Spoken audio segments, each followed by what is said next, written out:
Hello everyone, सभी को good evening और सभी लोगों का क्लास में स्वागत है। सभी लोग का भाई वेलकम है। ठीक है, सबको मेरी आवाज़ जा रही होगी आप सबको। 40 लोग क्लास में हैं, ये क्यों मेरा स्लाइड मूव नहीं हो रहा है मतलब। ठीक है, मे बी अब मूव होने लगे। ठीक है, अच्छा कमेंट करना थोड़ा सा क्लास में, देखो मूव हो रहा है कि नहीं। बिल्कुल मूव हो रहा है तो आज हम फिर से जुड़ चुके हैं। देखिए ये जो क्लास हम लेते हैं यहाँ पे एक तरीके का आप लाइव क्लास इसे समझ सकते हैं। हम यहाँ पे आपसे क्वेश्चन पूछते हैं, आप उसका आंसर बताते हो, प्लस साथ में हम क्या करते हैं थोड़ा डिटेल में बताते भी हैं। प्लस ये वीडियो यूट्यूब पे भी जाता है, तो आपका काम क्या है, यहाँ पे अगर आप जुड़े हैं तो लाइक ज़रूर करा कीजिए यूट्यूब पे जाके। तो मेरे पास एक पेपर है बॉटनी का। ठीक है, तो मैं यहाँ से आपसे पूछूंगा क्वेश्चन। बड़े ही सिंपल सिंपल क्वेश्चन है और आपको ये क्वेश्चन बताना है और सिंपली। ठीक है, चलो आओ पेपर से नीचे से शुरुआत करते हैं। सबसे पहला क्वेश्चन यहाँ पे ये दिया गया है कि अगर लॉ ऑफ डोमिनेंस है, अगर लॉ ऑफ डोमिनेंस को ओबेड ना किया जाए, मेंडल का जो लॉ ऑफ डोमिनेंस है उसको ओबे ना किया जाए तो कौन सा वहां पे लॉ काम करता है। लॉ ऑफ डोमिनेंस का एक्सेप्शन कौन सा है, पहला क्वेश्चन। जल्दी जल्दी बताइए क्या है भाई। इनकम्प्लीट डोमिनेंस है जिसका खोज किया था कार्ल कोरेंस ने। ठीक है, वो बिल्कुल सही बात है। इनकम्प्लीट डोमिनेंस मिराबिली जलापा और स्नैपड्रैगन पे काम हुआ था। अच्छा, अगर मियोसिस डिवीजन हो रहा है तो आपको बताना है कि मियोसिस में क्रोमोसोम और न्यूक्लियस का कितना कितना डिवीजन होता है, मतलब न्यूक्लियस कितने बार डिवाइड करता है और क्रोमोसोम कितने बार डिवाइड करता है मियोसिस में। जल्दी बताइए कितने बार भाई। न्यूक्लियस का कितना बार डिवीजन होता है, एक बार कि दो बार। न्यूक्लियस कितना बार डिवाइड करता है मियोसिस में। क्रोमोसोम एक बार, न्यूक्लियस दो बार। शुभ्रा स्मिता साहू, बहुत सही आंसर है, बिल्कुल सही बात है। ठीक है, न्यूक्लियस दो बार मतलब एक मदर सेल से हमारे कितना बन रहे हैं, चार बन रहे हैं ना, तो सारे के पास क्या है, हैप्लॉइड केस है, मतलब मियोसिस फर्स्ट हो रहा है, मियोसिस सेकेंड हो रहा है। अगला क्वेश्चन अगर हम आपसे पूछें तो आपको बताना है इंसानों के अंदर मल्टीपल एलील का एग्जाम्पल। मल्टीपल एलील का एग्जाम्पल ह्यूमन के अंदर क्या है, बताइए। बताइए भाई, मल्टीपल एलील कहाँ पे होता है, एबीए ब्लड ग्रुप में होता है। अब ब्लड ग्रुप से अगर मैंने बात किया है तो आपको बताना है, अगर फादर का ब्लड ग्रुप ए है और मदर का ब्लड ग्रुप बी है तो उसमें अगर प्रोजेनी आ रहे हैं तो प्रोजेनी के अंदर कौन कौन सा ब्लड ग्रुप हो सकता है। फादर के पास ब्लड ग्रुप ए, मदर के पास ब्लड ग्रुप बी, तो प्रोजेनी में क्या क्या हो सकता है। ए बी ओ भी हो सकता है, सारे चारों आ सकते हैं ना, ए भी हो सकता है, बी भी हो सकता है, ए बी भी हो सकता है, ओ भी हो सकता है। सर्वग्राही सर्वदाता तो समझते हो ना, मतलब यूनिवर्सल डोनर। यूनिवर्सल डोनर कौन है, ए बी भी आएगा, Renuka Sahu. A B O भी आएगा। ओ जो है आपका यूनिवर्सल डोनर है और ए बी जो है आपका, हाँ ओ निगेटिव कह सकते हैं, बिल्कुल सही बात है। और ए बी जो है आपका यूनिवर्सल रिसेप्टर की तरह है। आपको बताना है कि अगर मैं बात करूं रेफिनो ब्रेसिका का। ठीक है, रेफिनो ब्रेसिका क्या है, हैप्लॉयड है, डिप्लॉयड है, टेट्राप्लॉयड है, आलो एलोपॉलीप्लॉयड है, क्या है ये, क्या है रेफिनो ब्रेसिका। इसको हम क्या कहेंगे, रेफिनो ब्रेसिका को एलो पॉलीप्लाइडी कहेंगे, एलो पॉलीप्लाइडी कहेंगे।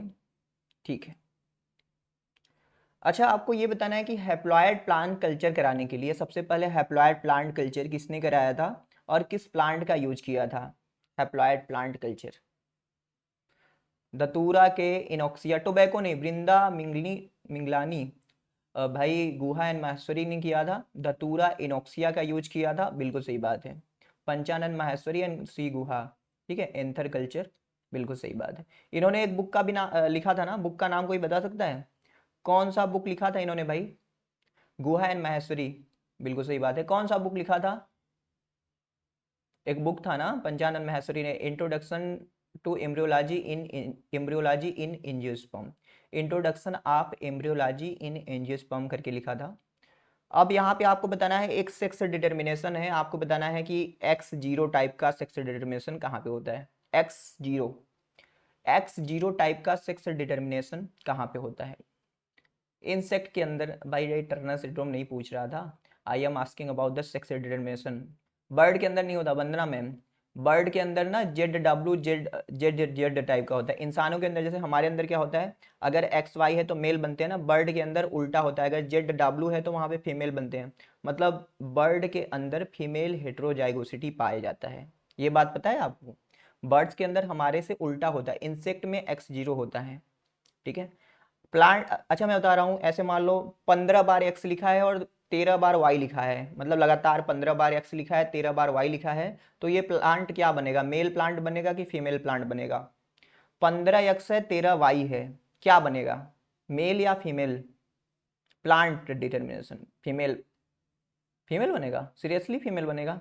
सभी फीमेल बता रहे हैं भाई। हाँ, मेल बनना चाहिए, मेल बनेगा भाई, मेल। मतलब आप 15 बार एक्स सोच के देखो, प्लांट के केस में चाहे जितना एक्स ले लो, अगर सिंगल भी वाई प्रेजेंट है तो वो मेल बनेगा, अगर एक भी वाई रहेगा वो मेल बनेगा। ठीक है, ये ध्यान में रखना। कोई भी चाहे जितना एक्स रहे, अगर एक भी वाई है तो वो मेल प्लांट में डेवलप होगा। और किसके ऊपर, मतलब सेक्स डिटर्मिनेशन इन प्लांट किसने स्टडी किया था और किस प्लांट के ऊपर स्टडी किया था एनीवन? मतलब प्लांट वाला तो बहुत बार पूछा जाता है। वॉइस नॉट क्लियर भैया, अपना नेटवर्क चेक करो, मेरे यहाँ से सही जा रहा है। हाँ, कैमरेसियस ने सेक्सुअलिटी इन प्लांट में देखा था ना, कैमरेसियस ने बताया था प्लांट सेक्सुअल रिप्रोडक्शन करते हैं। सभी को वॉइस ब्रेक है? सभी को वॉइस ब्रेक है? नहीं है ना? तो बताओ। प्रोफेसर आरपी रॉय थे, प्रोफेसर आरपी रॉय थे जिन्होंने प्लांट में सेक्स डिटर्मिनेशन के बारे में बताया, और वो प्लांट था मेलेंड्रियम अल्बम, या कहीं कहीं आप पढ़ोगे तो कक्सिनिया इंडिका दिया रहेगा। बात समझ में आई? तो मेलेंड्रियम वाला प्लांट या कक्सिनिया वाला प्लांट, उसमें प्लांट के अंदर सेक्स डिटर्मिनेशन के बारे में स्टडी किया गया था। Are you getting my point भाई? समझ में आ रहा है चीजें? हम्म। नहीं आ रहा है? आ रहा है। Origin of species by means of natural selection.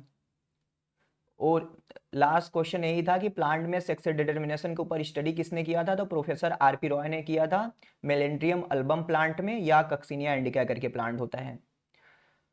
Natural selection, natural selection by means of, sorry, origin of species by means of natural selection Darwin का बुक था भाई, डार्विन का। ठीक है, गैलोपागस आइसलैंड पे गए थे, बीगल नामक जहाज से गए थे। अगला क्वेश्चन अगर मैं आपसे पूछूं, तो सबसे पहले बताना है कि म्यूटेशन का जो सबसे पहले स्टडी किया गया था वो किसने किया था, और किस प्लांट या किस एनिमल के ऊपर किया था? सबसे पहले म्यूटेशन का स्टडी कहाँ पे देखा गया? कोई बता सकता है एनीवन? ह्यूगो ड्रीवीज नहीं है, ह्यूगो ड्रीवीज नहीं है। सबसे पहले म्यूटेशन को देखा गया था, एक चरवाहा था, चरवाहा एक था, मतलब भेड़ चराता था। अब तो बताओ, इतना हिंट दे रहा हूँ। बारबरा मैकलिंटन ने ट्रांसपोजान खोजा था मेज में से। एनकॉन वैरायटी ऑफ सीप थी, मतलब वो थे सिविल राइट करके, डॉली नहीं भाई, सिविल राइट करके थे एक ना, ऐसे करके। तो उन्होंने देखा था कुछ भेड़ भेड़ थी ना, उसका छोटा लेग हो जा रहा था, तो वहां पे शॉर्ट लेग वाला सिस्टम था।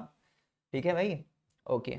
फिर बाद में आपका ह्यूगो डिवीज आए, ओइनोथेरा लेमियार्काना के ऊपर काम किए। अच्छा बताइए, मेंडल के बारे में आप सभी ने पढ़ा है, मेंडल का जो एक्सपेरिमेंटल मटेरियल था, सबको पता है लगभग, पता है कि नहीं जी? मेंडल का एक्सपेरिमेंटल मटेरियल किसके ऊपर काम किए थे मेंडल? पी के ऊपर काम किए थे। लेकिन मेंडल ना अपना काम सारा मैथमेटिकल फार्मूला के हिसाब से स्टैटिकली कर रहे थे, तो उनका कोई बात समझ नहीं रहा था। मेंडल का सबसे बड़ा दुश्मन डार्विन थे भैया। डार्विन आके कह दिए थे कि भैया देखो, ये जो तुम लोग कहते हो ना कि ये लोग जानवर जो बने हैं, प्लांट बने हैं, इसमें इवोल्यूशन के थ्रू बने हैं, तुम लोग मतलब तुम लोग कहते हो कि इसको भगवान ने बनाया, इसको गॉड ने बनाया, लेकिन ये लोग भाई नेचुरल सिलेक्शन एवोल्यूशन से बने हैं। तो लोग ना डार्विन के पीछे पागल थे, मेंडल के ऊपर कोई ध्यान नहीं दे रहा था। तो मेंडल के एक दोस्त थे, नोगेली थे, तो नोगेली के पास गए थे। तो आपको ये क्वेश्चन बताना है कि मेंडल को नोगेली ने कौन सा सीड दिया था प्लांट का, कि मेंडल भाई तू जो मटर के ऊपर काम करके ले आए हो ना, तुम इस प्लांट के ऊपर अपना प्रूफ कर दो, मैं तुम्हारा पब्लिश करवा दूंगा। कौन सा प्लांट दिए थे नोगेली, मतलब कौन से प्लांट का सीड दिए थे भाई? कोई बता सकता है? एग्जाम में नहीं आता है, बस मैं आपको चेक कर रहा हूँ कि आपने पढ़ा है, सुना है कि नहीं इस बार। बीन, हिराकियम करके प्लांट था, हिराकियम। बीन ही है एक तरीके का, हिराकियम प्लांट है, याद कर लेना। अच्छा, जैसे मैं आपको बताया कि जैसे एक बुक है उस समय का, origin of species by means of natural selection. एक और बुक बड़ा फेमस था उस समय पे, उसके ऊपर 3 पार्ट में मूवी बन चुकी है। कोई बता सकता है वो बुक कौन सा है? नोवेल या बुक, आप कहीं कोई भी। 3 पार्ट में मूवी है, सबका फेवरेट है, मुझे नहीं लगता कि कोई ऐसा है जो नहीं देखा होगा वो मूवी। एक तो ये बुक थी बेस्ट सेलर में, एक और बुक थी उसी टाइम की बनी थी, उसी टाइम पीरियड का, मतलब बॉटनी में नहीं है, बाहर से है। बता सकता है कोई? वाल्डेमॉर्ट को जानते हो कि नहीं? हाँ, जो रात को सपने में आके डराता है, वोल्डेमॉर्ट कहाँ से बिलोंग करता है? अरे अब तो बताओ भाई, इतना हिंट देता हूँ, हैरी पॉटर। हाँ, बहुत फेमस बुक थी भाई। अगला क्वेश्चन है कि अगर आप कैरियोटाइपिंग कर रहे हैं, कैरियोटाइपिंग का मतलब है क्रोमोसोम का अरेंजमेंट कराना। तो कैरियोटाइपिंग, मान लो आपके पास एक 5 सेंटीमीटर का क्रोमोसोम है, एक 3 सेंटीमीटर का, एक 2 सेंटीमीटर का। तो आप क्रोमोसोम का अरेंजमेंट कराओगे तो वो साइज वाइज मैटर करता है क्या वहां पे, कि सबसे पहले छोटा रहेगा फिर बड़ा फिर बड़ा? साइज के मतलब सबसे पहले कौन रहेगा, बड़ा वाला रखेंगे या सबसे छोटा वाला, ये मुझे मुझे जानना है। क्या होता है? सबसे पहले हमारा लॉन्ग रहता है भाई, सबसे पहले लॉन्ग होता है, सबसे पहले बड़ा वाला रहता है। देखो दो चीज है, कैरियोटाइपिंग, क्रोमोसोम को अकॉर्डिंग टू डिक्रीजिंग साइज में अरेंज करना कैरियोटाइपिंग कहते हैं। फिर उसका फोटो कॉपी ले लेना, उसको प्रिंट आउट निकाल लेना, दीवार पे चिपका देना, वो कहलाता है इडियोग्राम। मतलब एक ना, उसको जब हम फोटो कॉपी करते हैं तो एक ग्राफ बन के आता है, तो वो ग्राफ जो बन के आता है ना प्रिंट फॉर्मेट में, उसको इडियोग्राम कहेंगे। जो हम क्रोमोसोम को अरेंज करेंगे उसको तो हम कैरियोटाइपिंग कहते हैं। बात समझे? अच्छा, जब आप लैक ओपेरान पढ़ते हो तो लैक ओपेरान का इंड्यूसर कौन है? लैक ओपेरान का इंड्यूसर कौन है? हु इज द इंड्यूसर, मतलब what is the inducer of lac operon? बताइए, कौन कौन सा इंड्यूसर जानते हो लैक ओपेरान का भाई?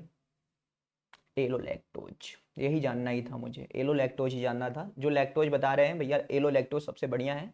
एक आईपीटीजी, आईटीपीजी करके ऐसा कुछ होता है केमिकल ना, वो भी इंड्यूसर है। अगला क्वेश्चन है कि साइटोप्लाज्मिक मेल स्टेरिलिटी, सीएमएस, कौन कंट्रोल करता है भाई? फादर कंट्रोल करता है, मदर या सिस्टर या ब्रदर? ग्रेटिट्यूडनल इंड्यूसर, मदर करता है। सीएमएस जो होता है भाई, माइटोकांड्रियल डीएनए के द्वारा कंट्रोल में किया जाता है, तो वो भैया मैटरनी कंट्रोल होता है। हाँ, हेटेरोसिस के बारे में किसने बताया था? हेटेरोसिस के बारे में वो कौन सा साइंटिस्ट था जिन्होंने हेटेरोसिस के बारे में बताया था? हेटेरोसिस को हम कैसे डिफाइन कर सकते हैं, इसका दूसरा नाम क्या है? बिल्कुल सही बात है धैर्य, GH सल थे। ओके, GH सल थे, हाइब्रिड बिगोर उसे कहते हैं, बिल्कुल सही बात है। Okay, good. मतलब वही होता है कि जब हम मतलब पेरेंट्स का क्रॉस कराते हैं ना, जो प्रोजेनी बनता है ना, प्रोजेनी जो होता है पेरेंट्स से ज़्यादा ताकतवर होता है, ज़्यादा प्रोडक्शन देने वाला होता है, तो उसको हम बोलते हैं हाइब्रिड बिगोर। अच्छा हाँ, ये क्वेश्चन बढ़िया है। जब आप जेनेटिक्स पढ़ते हो, ड्रोसोफिला के बारे में पढ़ते हो, तो उसमें ना बार आई बन जाता है, बार आई बनता है। बार आई तो वो किसके वजह से बनता है बार आई? डुप्लीकेशन की वजह से। कहाँ वॉइस कट रहा है भाई? अभी भी वॉइस कट रहा है क्या? हाँ, वॉइस ब्रेक, अभी कभी वॉइस नहीं ब्रेक ब्रेक होता, आज वॉइस ब्रेक। Just wait. ठीक है, अगला क्वेश्चन मैं आपसे पूछ रहा था ना, कि जब ड्रोसोफिला आप पढ़ते हो तो ड्रोसोफिला में बार आई बनता है, तो बार आई किस वजह से बनता है? डुप्लीकेशन की वजह से, इन्वर्जन की वजह से, या ट्रांसलोकेशन की वजह से? डुप्लीकेशन, इन्वर्जन या ट्रांसलोकेशन? डुप्लीकेशन, बिल्कुल सही बात है, डुप्लीकेशन की वजह से बनता है। द फेनामेना ऑफ मास्किंग, ये ध्यान से सुनना, जब एक जीन दूसरे जीन के, मतलब एक जीन जो होता है दूसरे जीन के प्रभाव से अपना इफेक्ट शो करना बंद कर देता है, तो इस फेनामेना को क्या कहते हैं? किसी का सही नहीं है, किसी का सही नहीं है। क्वेश्चन तो पूरा सही से पढ़ेंगे नहीं, सुनेंगे नहीं, और ऐसे ही बता देंगे। जब एक जीन अपने, भाई एक जीन, हाइपोस्टैटिक जीन यार, हाइपोस्टैटिक कहेंगे ना, जो जीन दब जाता है उसके बारे में हो रहा था, कि अपने इफेक्ट को शो करना बंद कर दे, रिसेसिव भी कह सकते हैं। ठीक है, रिसेसिव भी कह सकते हैं। अगला क्वेश्चन है, आपको बताना है, किसी एक एल्कलाइटिंग एजेंट का नाम बताइए। एल्कलाइटिंग एजेंट का नाम बताइए जो म्यूटेशन कराता है। एल्कलाइटिंग एजेंट का नाम, EMS। फ्रेम शिफ्ट म्यूटेशन कौन कराता है? फ्रेम शिफ्ट म्यूटेशन कराने वाला बताइए। Frame shift mutation, acridine dye, chromosomal break कराता है ना ये सब, एक्स एक्सरेज, ये सब एक्रिडीन डाई सुनना था, इंडिकेटिंग एजेंट होता है। अच्छा बताइए, आपके पास ना जैसे ब्लैक कलर के चूहे हैं, ठीक है, ब्लैक कलर के चूहे हैं, और आपके पास ब्लैक कलर के भी चूहे हैं और वाइट कलर के भी चूहे हैं। आपको ये पता करना है कि ये जो ब्लैक कलर का चूहा है इसके पास दोनों डोमिनेंट जीन है, मतलब ये डोमिनेंट ब्लैक चूहा है या हेट्रोजाइगोट वाला ब्लैक चूहा है। तो उससे हम क्या कराएंगे, कैसे पता करेंगे कि ये, टेस्ट क्रॉस करा देंगे। ठीक है भाई, तेज लोग हैं। ठीक है, स्राई जीन किस क्रोमोसोम पे होता है? यस, आर वाई जीन किस क्रोमोसोम पे होता है? स्राई जीन वाई पे होता है। अगर हमारा शॉर्ट आर्म क्रोमोसोम नंबर 5 का शॉर्ट आर्म डिलीट हो जा रहा है तो कौन सा डिजीज, कौन सा सिंड्रोम होता है? बच्चा बिल्ली की तरह चिल्लाने लगता है, क्राई डू चैट सिंड्रोम हो जाता है। बिल्कुल सही बात है। अच्छा, सीक्वेंस ऑफ सेल साइकिल में बोल रहा हूँ, आप बताना सही है कि गलत है। सीक्वेंस ऑफ सेल साइकिल में बोल रहा हूँ ना, आपको बताना है कि सही बोल रहा हूँ कि नहीं। यस जी टू यम जीवन, मतलब यस के बाद जी टू फिर यम फिर जीवन, एक साइकिल के रूप में है। यस जी टू यम जीवन, सही है कि गलत? मोनालिसा ने सही बताया है, करेक्ट है भाई। क्योंकि सेल साइकिल की बात कर रहे हैं तो हम सेल साइकिल तो कहीं से भी शुरू कर सकते हैं ना, तो ये क्वेश्चन में आ जाए अगर ना, तो वो आपको ध्यान रखना है, कभी भी जीवन से ही नहीं कंसीडर करना कि जीवन आप खोज रहे हो। ठीक है, यस जी टू यम जीवन हो सकता है, यम जीवन यस जी टू भी हो सकता है, क्योंकि ये तो साइकिल है भैया ना, साइकिल है तो साइकिल ध्यान में रखना। ये बताओ सेल साइकिल के बारे में किसने बताया था? Who tells about the cell cycle, और एमपीपीएससी में क्वेश्चन आया था, एमपीपीएससी असिस्टेंट प्रोफेसर में। कौन बताया था सेल साइकिल के बारे में? एनीवन? देखता हूँ कौन बताता है, बताओ भाई। स्ट्रासबर्गर, स्ट्रासबर्गर ने बताया था वो कि पुराने न्यूक्लियस से नए न्यूक्लियस बनते हैं। ठीक है, हेवार्ड एंड पेल्क नाम सुना है? हेवार्ड एंड पेल्क ने बताया था सेल साइकिल के बारे में। हाँ, ये बताना है, क्वेश्चन बड़ा बढ़िया मैं पूछ रहा हूँ आपसे, सिंपल सा, कि बोर्डेक्स मिक्सचर की खोज पहले किया किसने था, ये बताइए। बोर्डेक्स मिक्सचर कौन खोजा था? बोर्डेक्स मिक्सचर एक तरह का फंगिसाइड है, मिलर डेट ने। कौन से डिजीज को ट्रीट करने के लिए इस मिक्सचर को खोजा गया भाई? कौन सा डिजीज था? कौन सा डिजीज फैला था? अरे भैया वो तो सबको पता है चंदन, फंगल इन्फेक्शन था। तो कौन सा फंगाई का इन्फेक्शन था? कौन सा? अच्छा भाई, downy mildew of grape, downy mildew of grape था उस समय लगा हुआ था, तो उसी को, ये सही बता रहे हैं। फॉर्मूला बताओ भाई। हाँ, फार्मूला बताओ, फार्मूला बताओ, बॉर्डेक्स मिक्सचर का फार्मूला बताओ। प्लाज्मोपेरा विटिकोला, बिल्कुल सही बात है, डाउनी मिल्ड्यू ऑफ ग्रेप यही कराता है। फार्मूला बताओ क्या होता है? कॉपर सल्फेट और लाइम होता है ना। चेस्टनट कंपाउंड कोई बता सकता है क्या होता है? एनीवन जो चेस्टनट कंपाउंड के बारे में बताए? चेस्टनट कंपाउंड ये भी एक तरह का फंगिसाइड है। एनीवन? चेस्टनट, चेस्टनट कंपाउंड का मेन कंपोनेंट क्या होता है? 10 10 100, ठीक है, सोडियम नाइट्रेट होता है भाई। हाँ, सोडियम नाइट्रेट होता है कि सोडियम कार्बोनेट होता है? बताओ लिप्सा। हम्म, नाइट्रेट होता है, कंफर्म हो? एक बार चेक भी कर लेना।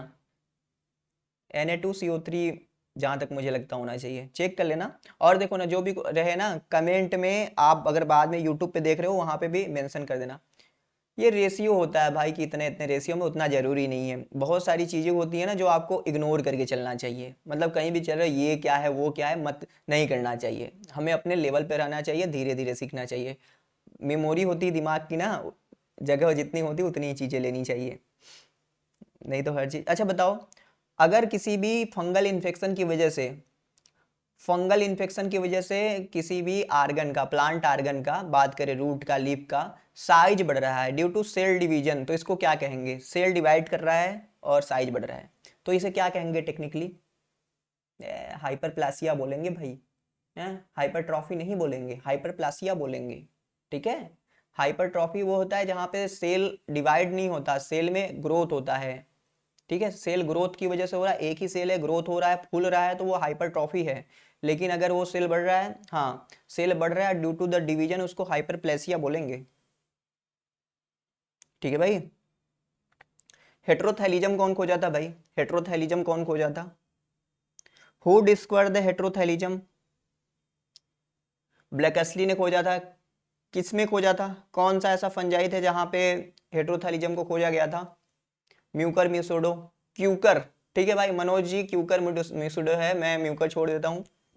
और कौन सा यहाँ पे एक तरह का हार्मोन था जिसे फंगल सेक्स हार्मोन हम बोलते हैं? कौन सा हार्मोन था यहाँ पे? कौन सा हार्मोन था यहाँ से म्यूकर मिसोडो के अंदर? ट्राइस्पोरिक एसिड। बिल्कुल सही बात है। तो 20 मिनट का क्लास हो गया है, ठीक है। यूट्यूब पे इतना चला जाएगा और बातें करते हैं हम।